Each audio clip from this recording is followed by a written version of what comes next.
It didn't matter what I did, Tuck. I wanted to excel. And I always kind of laughed about, I had for a short period of time, I got a job at this fast food place and I worked just the lunch hour shift. And, even that, I wanted to be the best I could be. Hello, everyone. We are back with another episode here today. Today we have, Coach Jeannine here. She's one of the newer member of Pearland Aquatic, and to be quite frankly, I'm quite excited for this podcast today because it's my first time like sitting down and actually talking to you about all the swimming, your career, and your passion on this. Right. So, would you like to introduce yourself a little bit to everyone? Okay. Yes. Well, hello, everyone. My name's Jeannine Healy. I'm originally from Mishawaka, Indiana, right by Notre Dame University. So way to go Irish last night, beating those dogs. I started swimming when I was 8 years old. And the whole reason I started swimming was I started on a summer swim club in the area. While swimming for them, there was a girl named Janet Verhey who was on the club team in our area. And I just thought she was phenomenal. She was a neat person. She was fast. And I told my mom I needed to be on the Michiana Marlins because I want to be just like Janet Verhey. Okay. And so I've always thought it's kind of neat with summer swim clubs because that's the great place to start your swim career. And I think it's great when club kids are part of it so that some of those summer club kids can see how much more you can get better. And so she got me a tryout with them and I got on the team, and that started my career in swimming, and I loved it. So, what did you do during your career? High school, college, anything after that? Yeah. So I swam through college. I swam club, but then I also swam high school in Indiana. And high school swimming in Indiana, it's different than what it is here in Texas. You either swim high school or you swim club. You cannot do both. And so high school swimming was for girls was right at the beginning of the school year and lasted till just before Christmas break when we had our state meet. So I would swim high school, and then from there after high school was over, then I would get back onto the club team. Was it because of the rules, or was it just like schedule conflict? No, that was because of the rules. They did not require you. They did not allow you. Now, I have no idea if that is still the case. Okay. But back in the 80s when I was going to high school, that was the case. So so some kids chose just to swim club. And some kids, like me, I wanted to do high school. The thing I like different between high school and club is very much an individualized activity, which is probably what drew me to swimming. I've always been kind of a very introvert. And so it was I'm just me and my lane line, the black line on the bottom of the pool, and I loved that. But high school brought out a team aspect, and I really enjoyed, our team cheering for each other, us getting rowdy. One of my favorite memories from high school was we swam at Penn High School was my high school, and it had a really old pool at the time, and it only had 5 lanes. So the thing that was nice about it was we were a very small swim team compared to other teams in our area. But in a 5-lane pool, if you came in, because of the point system, if you came in first, and because they only scored top 2 from each team, if you came in first and fourth, you scored more points than the other team. So all we needed to have was a high quality person in every single event, and we would win. So my sophomore year, we had a group of 5 girls that were probably we were the best in our area in the events we swam in, and we were going against our rival Elkhart Central. and they'd always beaten us. They've always won conference and stuff like that, and they were always the biggest team. But we knew we had a chance because they were coming to our pool, and we put signs up. We got people from the school to come, and it was so funny. After the first relay, we won the first relay. Right after that, it was 200 free, which was an event I swam in. And one of the girls got real mad from Central, and there was a sign that we'd put up right about where they would be sitting, and she went and ripped it down. And that made me very mad. So I went in and wiped out the person from Elkhart Central and won that. That's nice. So we ended up winning that meet, and that was very exciting. So I loved that team aspect. Yeah, the little rivalry and all of that. Yeah. Yeah, but then of course, like, the friendship and all of that you build Yes. along the way, I have friends that, swim with me and we still talk to nowadays, and I bet you do as well. Yeah. So from there, leading into the friendship, I went to West Virginia University. Got a swimming scholarship to go there, and the scholarship was originally for swimming. Was they paid for my tuition and books. So I still had to pay for my room and board. And so, but after my first semester of going there, I got all straight A's in all my classes. So the coach said, hey, you need to go talk to this counselor and see about getting an academic scholarship. And so I did, and qualified and got it. And so from that point on, my entire college was completely paid for.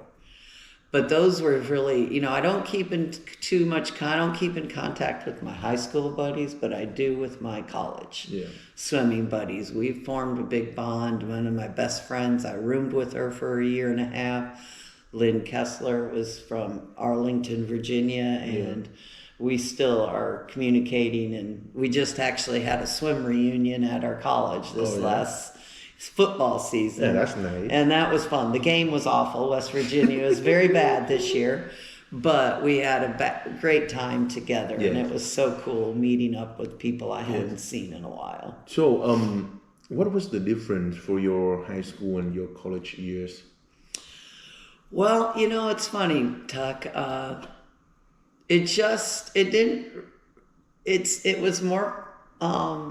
It was more left on high school. We had a coach that really was just kind of there. He was a figurehead. He was a great guy. He actually did strategize real well for swim meets. His name was Herr Green. He was the German teacher. And so we all had, my whole family, I have 4 brothers, and 3 of them were older. They all had him for German in high school, and then I did, and then my younger brother Rich had him too. So we all had him. And he was one where he just kind of wrote a workout up on the board in the morning. Then he'd go into the locker room and he'd take a shower and come out at a certain time and see how everybody was doing.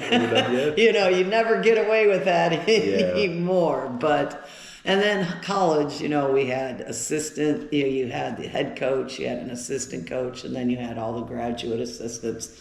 So we had a distance group, we had a middle distance, we had a sprint group, and they were all doing their separate things, and that was all brand new to me. Now, club, we had distance swimming, and then everybody else. Right.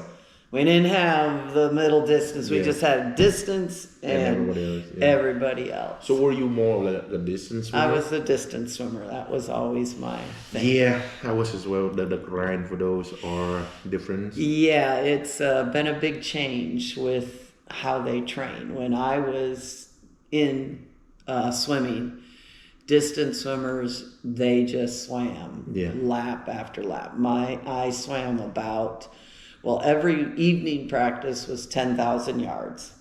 Then the morning was about 7. So I'm doing like 17,000 yards a day for 6 days a week. Well, it was going to be it was 5 because on Saturday we only had 1, but then our coach switched it to having doubles on Saturday. So how many practice a week for your college years?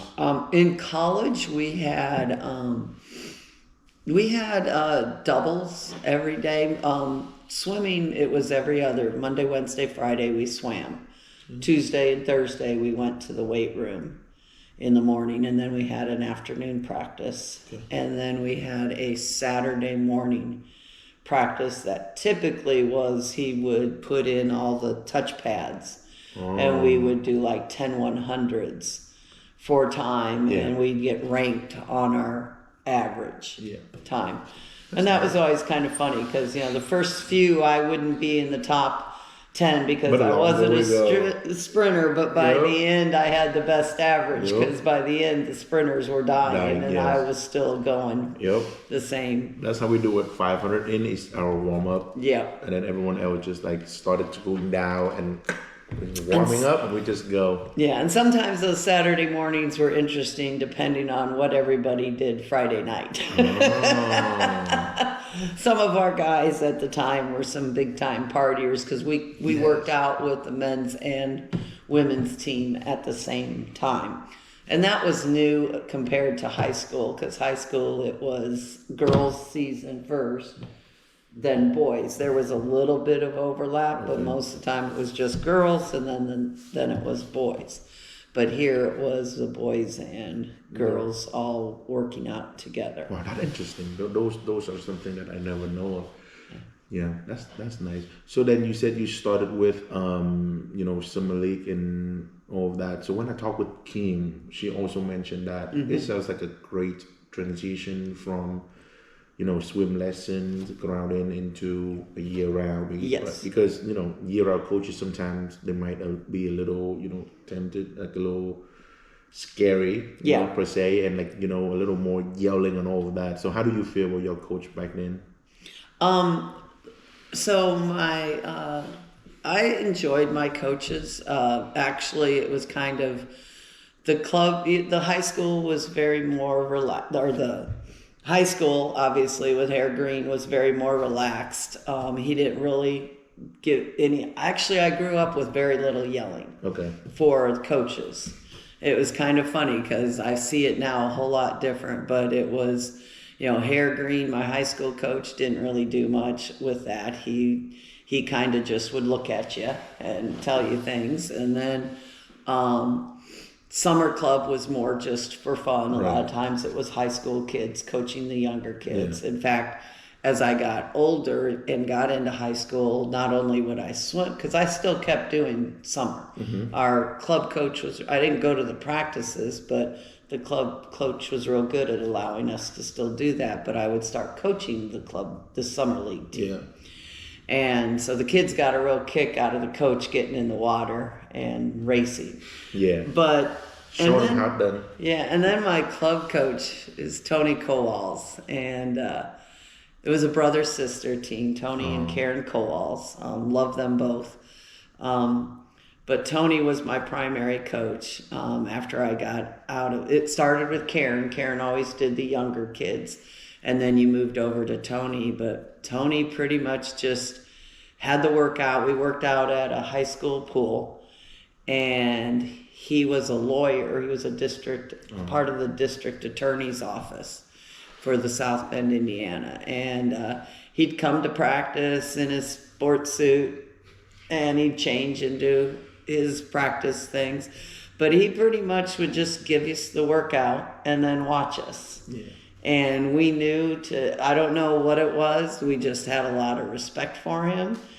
And we would work our tails off for him, even though he didn't do much guidance or anything like that. But Karen really developed the kids when they were younger. So were any of them like inspire you to be a coach and stuff like that, or how, like, what led you into coaching? To be honest, I never really had considered doing coaching. It just kind of happened. I did coach when like I said, I coached summer league teams. I coached a YMCA team for a summer. And then I also coached with my college. I went an extra semester of school, and that extra semester I was an assistant coach. So that gave me a little bit more money because they helped pay for some of it by doing that. So I did coach all through growing up, and then when I got into my professional life of being a chemist with Dow Chemical, I never even considered it. So I was completely out of swimming for 15 years while I was working for Dow Chemical.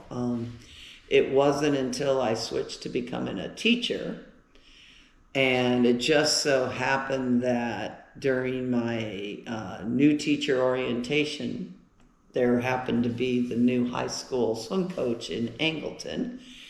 And we didn't know that. We just happened to be sitting at the same table, and it came out in talking to each other that I swam. He's like, so you've swam. Are you interested in coaching? And I just said, sure. And so he had me join the summer swim club. I helped coach the summer swim club. And that got me started in there, and then eventually it led into not only doing summer swim, and I kind of led the summer swim club. He coached for a couple years, and then he moved out, and then I was the head coach which was just in the recreational league, TAF, at the time. And I was happy with that. It wasn't during the school year. We started doing more things though, like clinics that we could do. But then a new coach came into Angleton and wanted to start a club team, and so I got into coaching junior high school and being an assistant coach with the high school and the club team that he started, and that kind of is what initiated my coaching career, and now I love it and hope it to be what I do after I retire from teaching. Well, like I always say, when you're in this aquatic world, you don't go away. You just take a break, and like at a certain point, it just loop right back around to you. Yes. Yeah, like,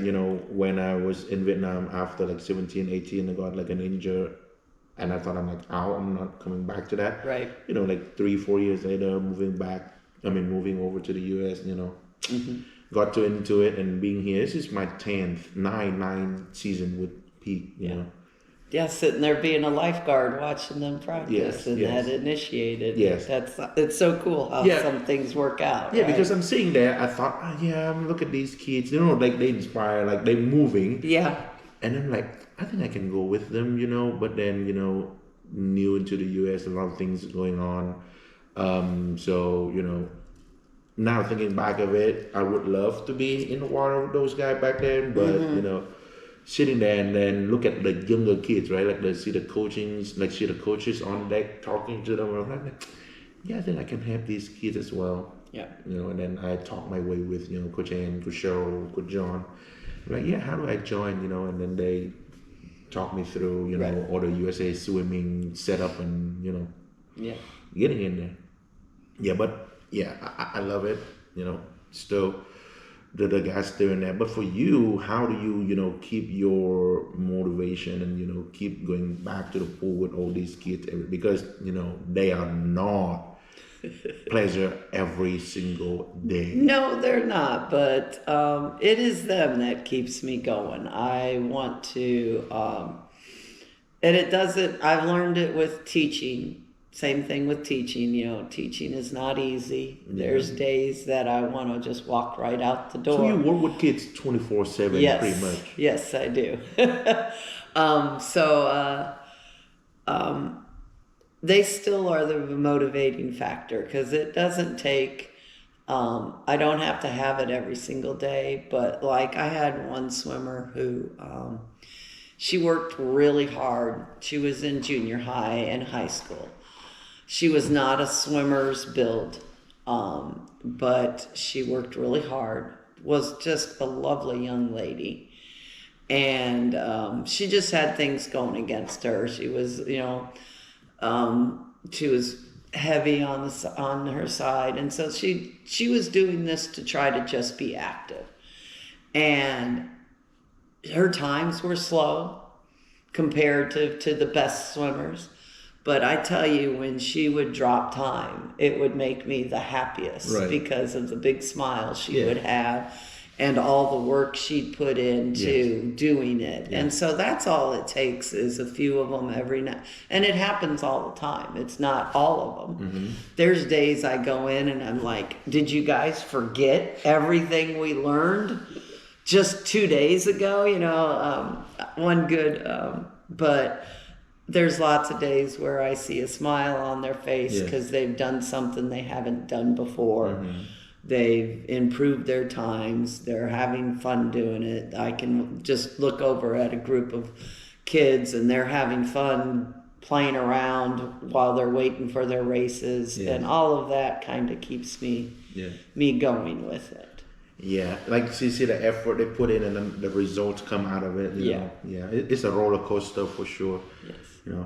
And then so what was the difference, right? Like, do you probably feel the difference throughout the years of a swimmer being swimmers and the effort they put in the water and everything else they have to do in their life and all of that. Like, were it more hardcore back then or Yeah, I know that for me, swimming quickly became the only thing I did. It's a lifestyle for sure. Yeah, I knew that I love my favorite sport, and still my favorite sport to this day is basketball. I had grand visions of being a great basketball player, but Tuck, I'm 5'4". It wasn't going to happen. Hey, you go do swimming for your height. You know, some might say, basketball, swimming, and volleyball, like for Vietnamese people at least, we believe that those sports gonna get you a little bit taller. Yeah.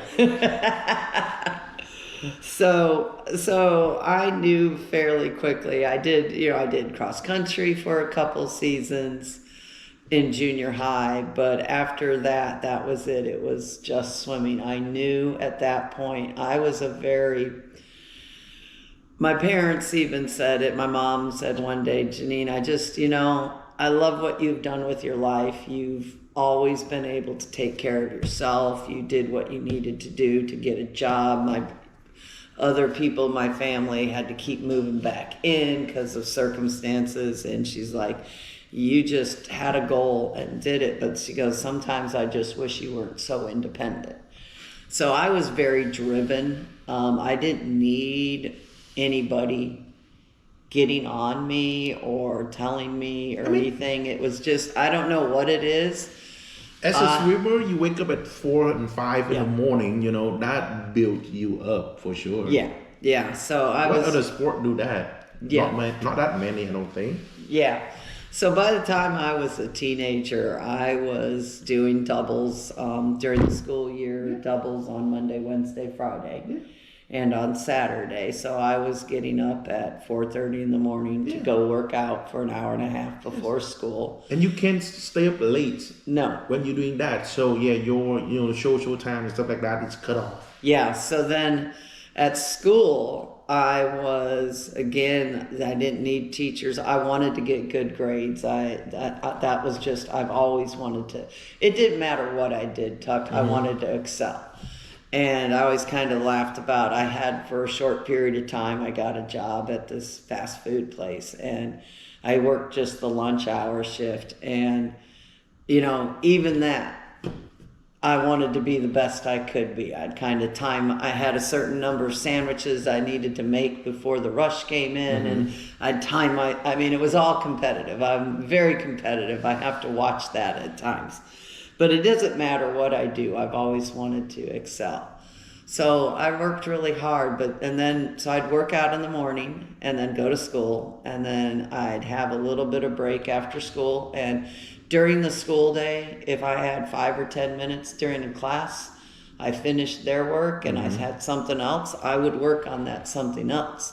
And then as soon as I got home, I would eat something, and then I would get any work I could get done so that I wouldn't have as much. I also got a lot more homework. Nowadays, as a teacher, I know this, they don't give as much homework to many kids.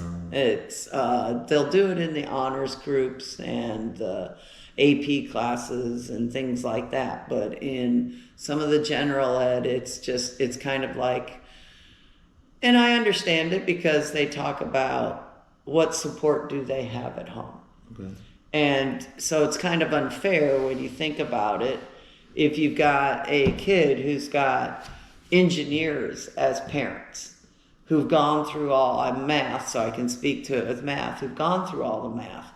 If they're not sure how to do something, they've got two parents, Right. if they're both engineers, who can help them.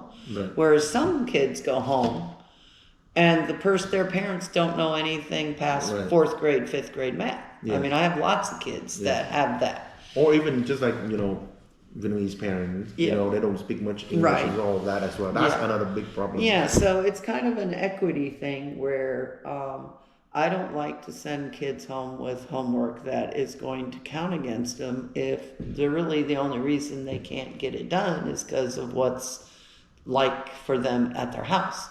Some of the kids go home and they have to take care of other younger siblings because their parents have to work multiple jobs to Support a support family, them. Yeah. So I give homework as extra credit, but so we had a lot more homework and I'd get it done.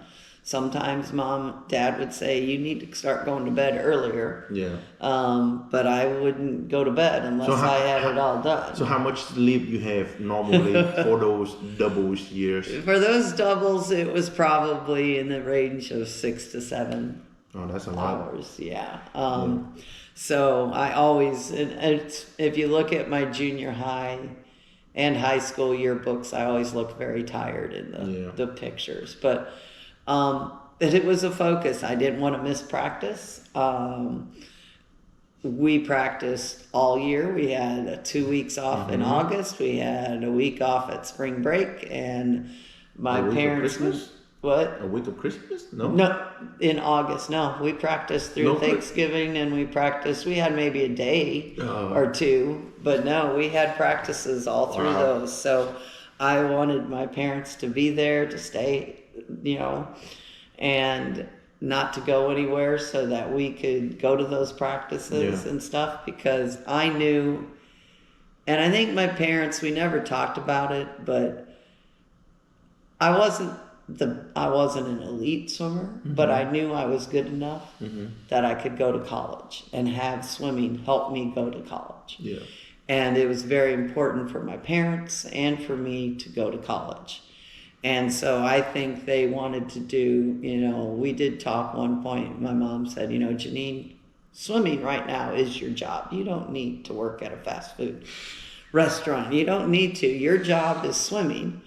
And it's going to pay off because it's going to help you go to college. Because my dad was a teacher, and he didn't make very much money. And my mom was a secretary,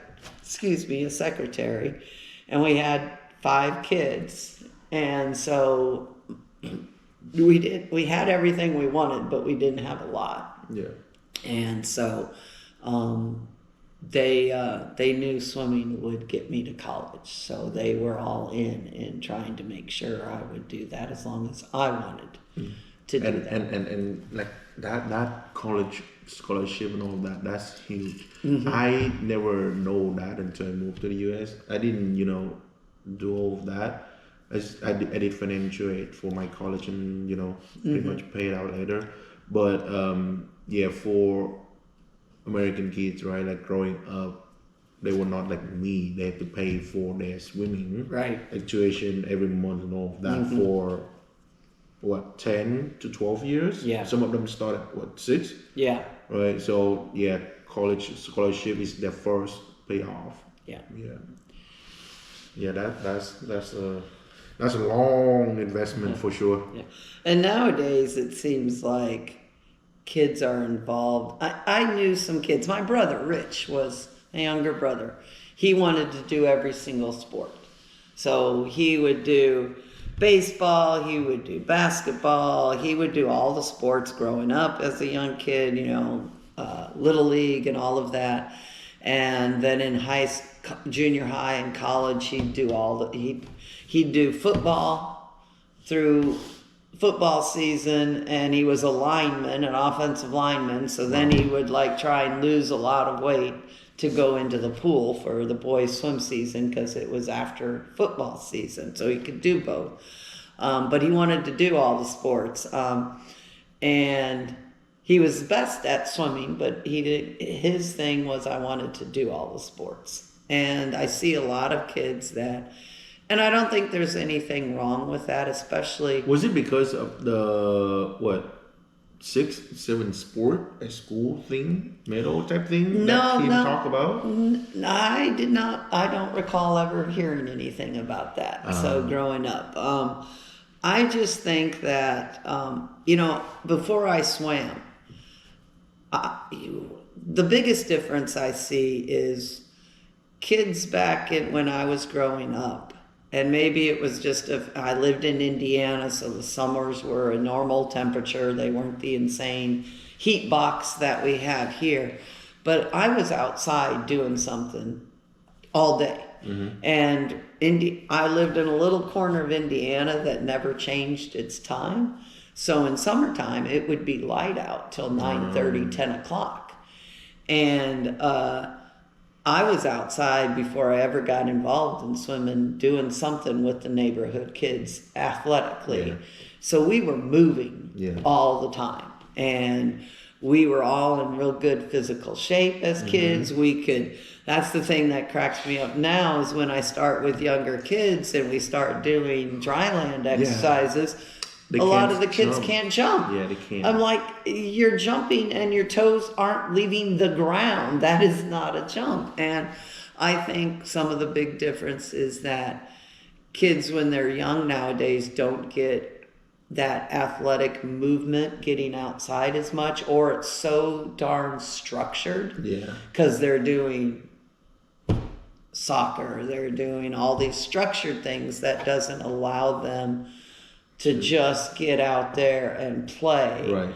And I think when you just go play and create your own things, that it might help you more. Yeah. So we have lots of kids coming in nowadays that even at junior high level have no idea how to jump. Yes. They can't do the physical stuff that I learned just by growing up in the age I grew up in. Yes. And some of it it's great that they've got all these structured sports, but I think some of that is sometimes it doesn't kind of limiting. Sometimes it doesn't feel natural. Yeah. Like they try to function, but it's look like a robot, like trying to wiggle their body. And like that, And so that to me seems to be a big difference. And then there's a lot of other things that high schools didn't have. They've got all these clubs you can join now. We didn't have those when I was going. And so there's all this extracurricular that has nothing to do with athletics that kids can be involved in. Yeah. And that really help them. And so I think you have kids that are now in swimming that aren't as entirely focused on the swimming and it's not a bad thing. Yeah. It just depends. We have kids who swimming is all they want to do. Yeah. But we have a lot more, I think, because the kids nowadays have a lot more opportunities than what I did. Yeah. Swimming was going to be it. Yeah. So. Yeah, I've been there as well. Swimming is the only thing I have to and I can do back then for sure. So we're gonna go to a little break, and then when we come back, we're gonna talk more about different part of swimming back then and now. Okay. All right, and we're back. So we were talking about swimming and stuff like that. So how do you feel about the technique throughout your years of swimming and coaching? Was the technique change a lot? Because for me, every Olympics done, you have a new breaststroke technique. What's good, what's not. or even butterfly. So Yeah. what do you think? Oh yeah, I think technique is always evolving. Not only technique with how to do the strokes, like I never learned a crossover change from back Right. to breast. Right. That's all relatively new in the last 4 or 5 years. Yes. I did bucket turn back then. Yeah.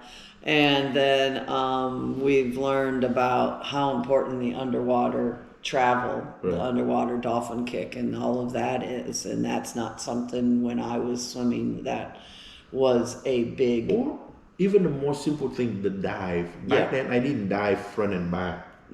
I do side by side and dove in. Okay. I never learned like the track Oh, dive. the track start dive. Yep, that was new because that's yeah. So technique of how to do things, minuscule things. They just nowadays there's so many different ways to be able to measure things, and you've got the DeSorbo from Virginia that has mathematicians and who are involved in looking at every little aspect of what his swimmers do, Okay. and to try to get better efficiency in the pool. They'll have all these sensors on them, so that technology has changed. So I think that's always going to keep evolving.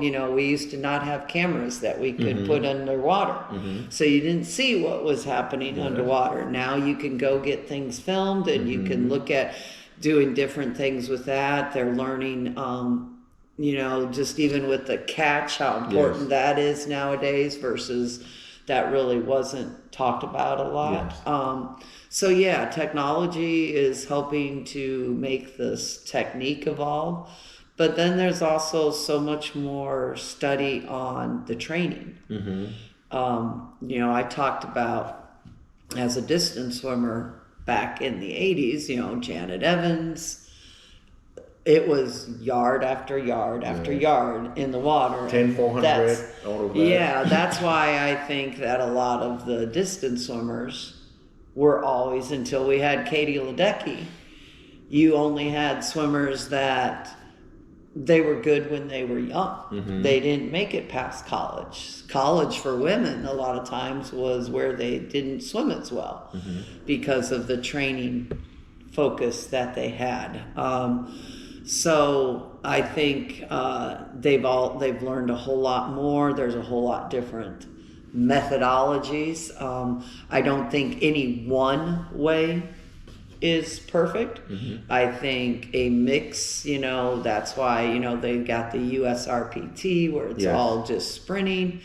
And I think that's good to learn race pace, but I think you need to mix it. Right. It's not one way is the best way. I know Ledecky, I've seen some of her workouts posted. She still does lots of yards, but she also does lots of things where she's working on race pace and stuff like that. So I think how to do the different strokes has changed. I also think how the training has changed, and it will keep doing that because you get, like I said, they start to do more science rather than this is just my gut feel. Yeah.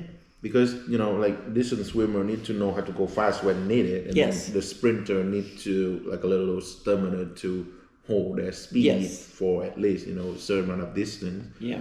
Yeah, but, those like technique and stuff like that, equipment and everything is more for, more developed swimmer. Yeah.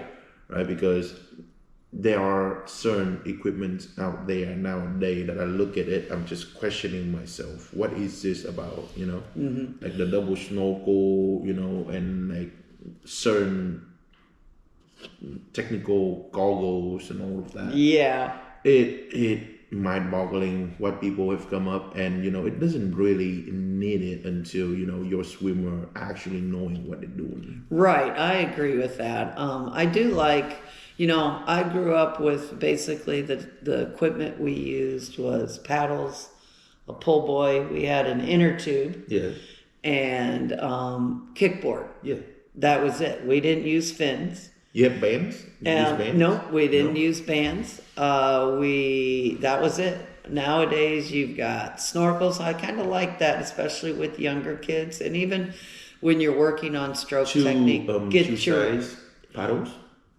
Pardon? Two size paddles, the big one and the small one. Yeah, and it was rectangle. Yeah. That's all I had was rectangle paddles. There was none of these paddles that fit Yeah, around your around, head. Yeah. So, but yeah, so equipment has changed. It's gotten more specialized. Some of it, I think, is just the industry trying to sell more.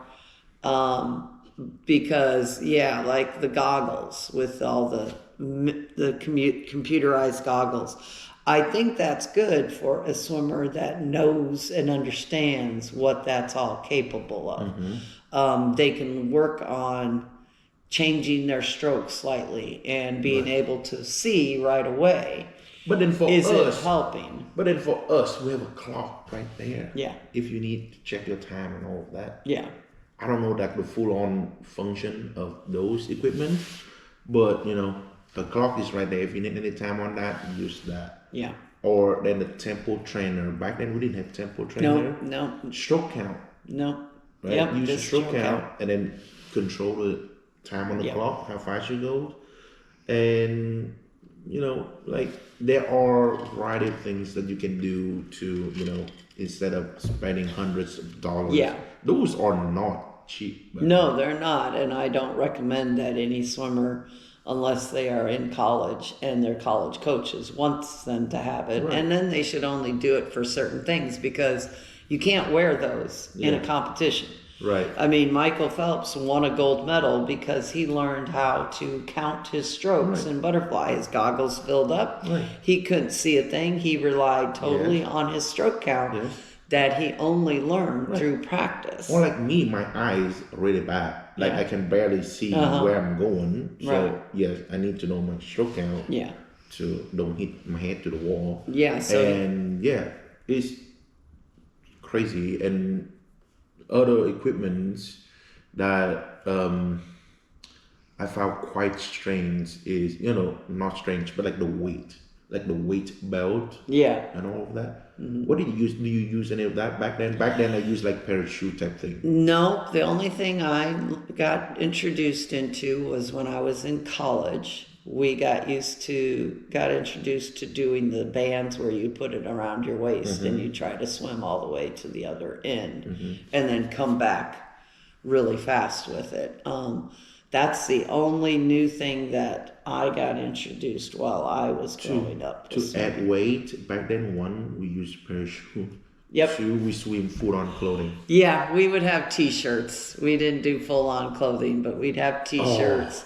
And I think we did do shoes a little bit, but I think that, I'm not sure shoes, I think it changes your stroke so much that it's not really beneficial. But but yeah, we'd wear shirts. Some of the girls in the team back then, they tried to cheat it. They're like, Coach, I have one pair of jeans that I'm wearing to practice, so I can't use them. And they try to like skip it by just wearing a shirt. And my coach back then, like, he doesn't care. It's like, put it on, get in. Like jeans to the ankle. Oh, wow. And they have to go 3100 IM and all of that back then. And like, just wet like that, go out, ride your motorbike or your bike back home. Yeah. It's tough. But yeah, it's fun though, because you feel it, and like depends on the day, right? Like you wear this shirt, the cotton shirt is different from a dry fit shirt and all of that. Yeah. So it's create a little, fun and new experience for you, depends on the day. And I think a lot of those things like a shirt, even the shaving, all of that is just more for the mental aspect. I never shaved, so I don't know how that feels. Well, it's really weird when you don't shave for a long time, and my legs got really hairy, and it was always very embarrassing. It'd be hot out, and I'd still be in jeans or pants because of it. But it did two things. One, as soon as, all women know it when they shave their legs and they haven't shaved in a while and they get into their bed, the sheets feel really cool. And it's not just getting rid of the hair. You get rid of the top layer of your skin, when you shave, and so your nerves are all much more sensitive. And so I just always loved the feeling when I hadn't shaved for a long time, and then I'd shave and go to a swim meet, and just mentally you felt like you were sliding through that water a whole lot faster. And so I think it gave you a lot of confidence in it. I don't know whether there was any real Advantage. physical advantage, but the mental, and sports is a lot Every mental. age, yeah. I knew when I went to swim meets, I knew first at warm up whether it was going to be a good meet or I was going to have to really struggle through it, just based on how I felt. And that wasn't always a good way, because then I was kind of just set. Yeah. Mentally, that was difficult. But when I was confident and I knew I was going to do well, I swam much better. It is in any sport. There was this, Yes. I was playing basketball with a group of guys, and I tended to compete with the boys more than the girls growing up. I had 4 brothers. Yeah. Oh. And so it was always with me against the boys, and it was always funny watching some of the boys who didn't know that was my background. And they, our swim team would go to outside of Notre Dame. They had a whole bunch of fields, and we'd play touch football for some Saturdays. Yeah. And I was always one of the best receivers. The coaches were the quarterbacks, and they always wanted me on their team because I could catch anything that came near me. And the guys on the team were very intimidated by that. But I remember this one basketball game. It wasn't a game. We were just playing, I think we were playing horse. And for some reason, I just was very confident I was going to make this long-range 3-point shot, and knew it was going to go in before I ever did. And sure enough, it did. So confidence has a lot to do with how well you do. Yes. I have a guy back when I was swimming. I swim with him. He literally the clowns in the waiting room. We line up in the waiting room before we get out there for the hit and stuff like that. He always joke around, bogging people and stuff like that. But he's so fast back then. Yeah. And everyone just got scared because of that. Because we all know that he's fast. Yeah. And he's not confident. He just go around smacking people and stuff like that, talking smack to people. Yeah. And he always got on the nerve of some of his rivalry type thing. Yeah. I wasn't swimming with his sort of events. I'm more of a distance swimmer, so yes, I never shift in my life. I don't feel the need of it. Shivering not gonna do you any good for 200 fly, right? Yeah. Or 1500 doesn't do any difference. Yeah. And those guys are sprinters, so always love to see him going around having fun like that. And then other kids is sitting there looking at him all scared. Yeah. Yeah. And I see that more nowadays though, the pressure from our swimmer going out there, not just from the parents though, it's from themselves to themselves. Yeah. They don't want to feel like they lose. Right. Yeah. I think we're learning all sorts of things about how important the mental aspect of it. I'm growing up, that never was even a consideration. Right. And I think a well-rounded program includes helping swimmers understand the pressures. I do realize that nowadays with the social media that's out there, that kids are exposed to a lot more things that they probably should have never been exposed to. Right. And that puts a lot of strain on there. I did not have to grow up with having Instagram where girls are getting bullied by boys and other girls for how they look. And they feel awful about themselves because they don't fit the ideal look that's still there. Yeah. And same thing with boys. They don't have the the machoism or whatever that a lot of them, that supposedly is the ideal. And I didn't have to grow up with that. It was enough that I had to deal with kids physically doing that, speaking to me and things like that. I couldn't imagine what it's like because nowadays when they do that on social media, there's like very little repercussions. You're not, it's harder to look at a person face to face and be absolutely mean to them than it is you're looking at a screen and you don't see the person. And they're doing that so much more. And so I think kids nowadays are under a lot more stress with the way the world is, that we need to make sure we're taking that into account and providing things for them. Yeah, that's why I always try to build a connection with, my swimmer, so that they can feel free to talk to me pretty much about anything. And how their days goes, because a lot of time, like, they don't share those things with their parents at home or their relative. They're gonna share with their friends and stuff like that. So hopefully sometimes we can get them to connection. But then for competitive sport, right, I feel like as soon as you get a comparison idea of like yourself to like other athlete, that's gonna hit you right there, and it's gonna like, you're gonna feel down a lot. So don't compare. Oh yeah, very much so. I know that with the club team I swam for. Now, when I talk about club, it wasn't USA swimming. I was in the AAU and for the Marlins, and but still club. We did Junior Olympics and all of that. It was against the better swimmers.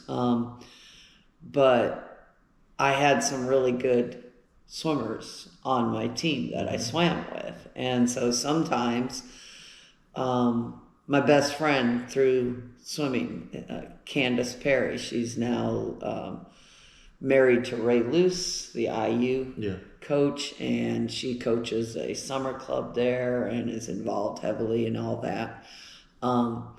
She was really good, and she always beat me, so lots of times in races, I just had this I didn't think about it, but it was there that she's going to beat me, because she was always ahead of me in the lane. And it took a long time, and I finally had one meet where I was able in the distance, because distance wasn't her forte, she was a butterflyer. And I finally beat her in the 1650, and you don't think that's happening, but it is, because we have kids that always swim behind somebody and they think they're not faster, yet we see them all the time getting on their feet. It's like, you need to go and lead and see that you can lead. Swim and to your do potential well. is what I tell And you. then at the meet, you can swim and do well.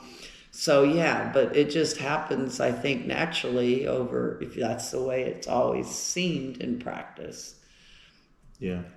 Swim to your potential is what I tell the kids.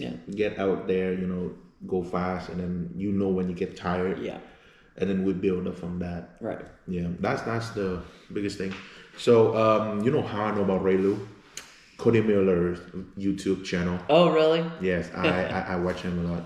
So, hopefully one day I can get Cody Miller on this podcast. So, that would be awesome. Yeah, that would be awesome. I would hope that for you. Yeah, and then I'll, hopefully get you and like Ray up here. Talk a little bit more about I've never met Ray, swimming. I don't really. Candace and I, we're still good friends. I'm sure when we would see each other, but we don't communicate a lot anymore. But yeah, she was my buddy growing up. Yeah, we had a great time together. Yeah, for sure. That's been great. So once again, thank you for being here. You're welcome.